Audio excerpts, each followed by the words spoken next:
जब तक सूरज चांद रहेगा, विपिन जी का नाम रहेगा। जब तक सूरज चांद रहेगा, विपिन जी का नाम रहेगा। विपिन जी अमर रहे, अमर रहे, अमर रहे।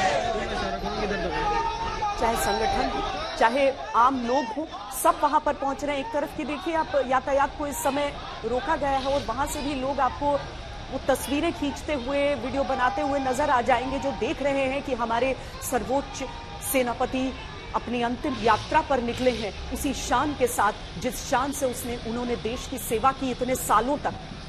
वो अंतिम यात्रा जो हमेशा हमेशा के लिए हमारी आत्माओं पर इंगित हो गई है।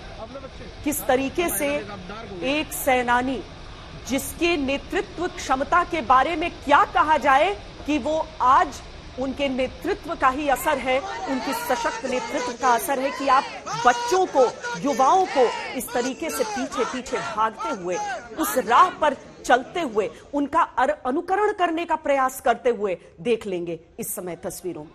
श्वेता, वो तस्वीर देखी आपने?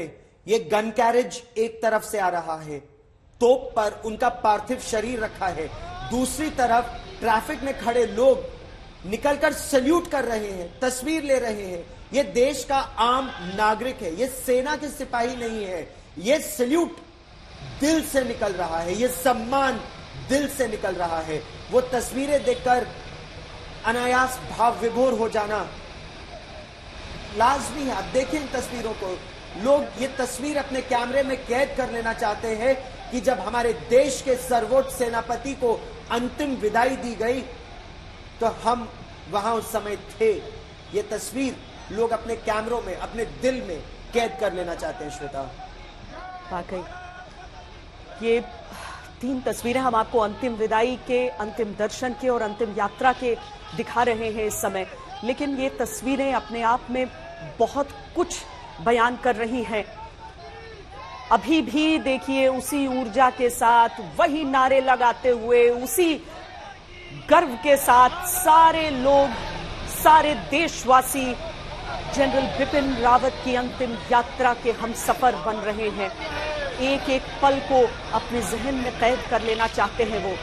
अब ये पूरी कोशिश की गई कि जिस क्षेत्र से होते हुए उनका पार्थिव शरीर पहुंचे बरार स्क्वायर, वहां पर लोग सामने आ सके, देख सके, वरना आप समझ सकते हैं कि अगर जितनी कड़ी सुरक्षा रहती है उस हिसाब से शायद ये लोग अपने अंतिम उद्गार को इस तरह से नहीं व्यक्त कर सकते थे। लेकिन आज वो सैनिक भी जो वर्दीधारी हैं, जो इस समय इन गाड़ियों में भी मौजूद हैं, वो सब भी समझ सकते हैं कि ये सारी चीजें उनके लिए सामान्य नहीं है। लेकिन आज गौरव उनकी भी छाती चौड़ी हो रही होगी कि वो एक ऐसे देश की रक्षा कर रहे हैं, दिन रात अपने त्योहारों को कुर्बान कर रहे हैं। देखिए एक हाथ से इशारा भी किया जा रहा है कि लोग थोड़ा अपनी सुरक्षा का प्रयास करें और थोड़ा सा पीछे रहें कि कुछ अनिष्ट न हो, इसीलिए वो थोड़ा पीछे रहें, क्योंकि पीछे भी और गाड़ियां हैं। लेकिन लोगों का मन है कि वो हट ही नहीं सकते हैं इस समय। वो इस कदर की भावनाओं की एक बवंडर में इस समय जैसे कैद है। इस सैलाब के साथ बहे जा रहे हैं लोग भी, और ये भावना उनके दिल से निकल रही है।